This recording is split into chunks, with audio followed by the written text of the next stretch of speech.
Hebu wazia mji uliokuwa na maisha mazuri, shule na biashara nyingi, lakini ghafla unageuka kuwa hatari kwa maisha ya binadamu kwa sababu ya moto unaowaka chini ya ardhi zaidi ya miaka 60.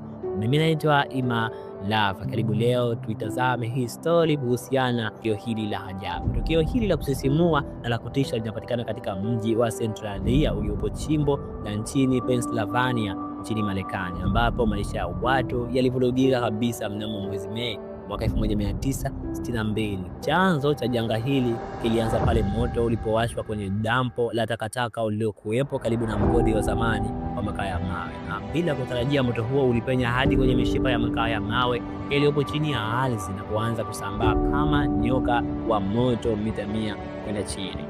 Serikali ya Marekani ilijaribu kila mbinu kuzima moto huo kwa miaka mingi bila mafanikio, huku hali ikiwa mbaya zaidi pale barabara zilipoanza kupasuka na kutoa gesi ya sumu ya carbon monoxide inayoweza kumuua binadamu ndani ya muda mfupi tu. Mhusika mkuu wa janga hili ni ule moto wa ardhi ya chini ambao unakadiriwa kuwa na joto la nyuzi joto zaidi ya 500 na una uwezo wa kuendelea kuwaka kwa miaka mingine 200 ijayo bila kuzimika.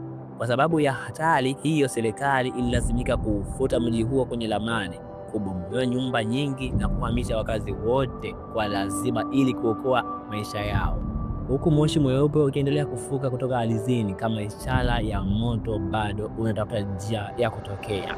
Mimi naitwa Ima Lava. Karibu Dav Media. Usisahau kutufollow na kusubscribe channel yetu ili uwe wa kwanza kupata story kama hizi kutoka kwetu.